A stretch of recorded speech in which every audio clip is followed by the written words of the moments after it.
யாருங்க லீடரா இருக்கீங்க? ஒரு குழந்தை மட்டும் கை தூக்கும், மிச்ச குழந்தைலாம் அமைதியா இருக்கும். ஒரு குழந்தை வந்து முன்னாடி வருது அப்படின்னா அதை வந்து தடுக்க கூடாது. அது டீச்சர்ஸ் இருந்தாலும் சரி, பேரண்ட்ஸா இருந்தாலும் சரி. ஃபுட்பாலோ ஏதோ ஒரு டீம்ல இருக்காங்க அப்படின்னா சில குழந்தைங்களுக்கு அதுக்கான கெப்பாசிட்டி இருக்கும்ல. குழந்தை சரியா பண்ணுது தப்பா பண்ணுதுங்கிறது நெக்ஸ்ட். ஆனா ஒரு குழந்தை அதை முன்னெடுத்து வருது இல்ல, அப்ப அதை வந்து நம்ம டிமோட்டிவ் பண்ணக்கூடாது.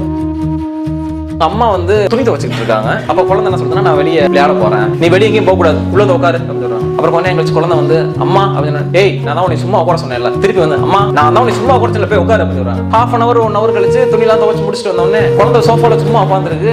கேட்கறாங்க, ஏன் நீ சும்மா உட்காந்துருக்க? அம்மா அதுதான்மா நான் கேட்க வந்தேன், சும்மா உட்காரணுமா இல்ல படிக்கணுமா அப்படின்னு கேட்க வந்து நீங்க சும்மா உட்காருன்னு மட்டும் சொன்னீங்க, என்னை பேசவே விடலையே, அப்ப நீங்க சொன்னதான் நான் செய்ய முடியும். எந்த ஆட்டிடியூட்ல குழந்தைகிட்ட பேசுறோம், எப்படி கம்யூனிகேட் பண்றோம், குழந்தையோட ஃபீலிங்ஸ எம்பதிய அண்டர்ஸ்டாண்ட் பண்றோமா, இதெல்லாம் ரொம்ப முக்கியம். சப்போஸ் இதெல்லாம் பண்ணல அப்படின்னா இந்த ஸ்டேஜ்ல குழந்தைக்கு வந்து கில்ட் உருவாயிரும். நம்மளால பண்ண முடியாதா, இல்ல நம்ம தான் தப்பு பண்ணிட்டோமா அப்படின்னு ஒரு கில்ட் உருவாச்சுன்னு வைங்க. அடல்ட் ஸ்டேஜ்ல வர்றப்ப எல்லாத்துக்குமே பின்தங்கி நிக்கும், லாஸ்ட் ரோல போய் நிக்கும். ஸ்கூல்ஸ்லாம் வந்து நிறைய ஸ்டேஜ்ல குழந்தைங்க பேசுறதுக்கு, காம்படிஷன்ல கலந்துக்கிறதுக்கு பேரண்ட்ஸ் நீங்க நிறைய புஷ் பண்ணணும். இல்ல குழந்தை வந்து முன்னாடி வருது அப்படின்னா அதை தடுக்க கூடாது. சப்போஸ் தடுத்தோம் அப்படின்னா அப்ப நீங்க சொன்ன மாதிரி, அம்மா நீங்க சும்மா தானே உட்கார சொன்னீங்க, நான் போய் சும்மா உட்கார அப்படின்னு சொல்லிட்டு சும்மா உட்கார ஸ்டார்ட் பண்ணிடுவாங்க.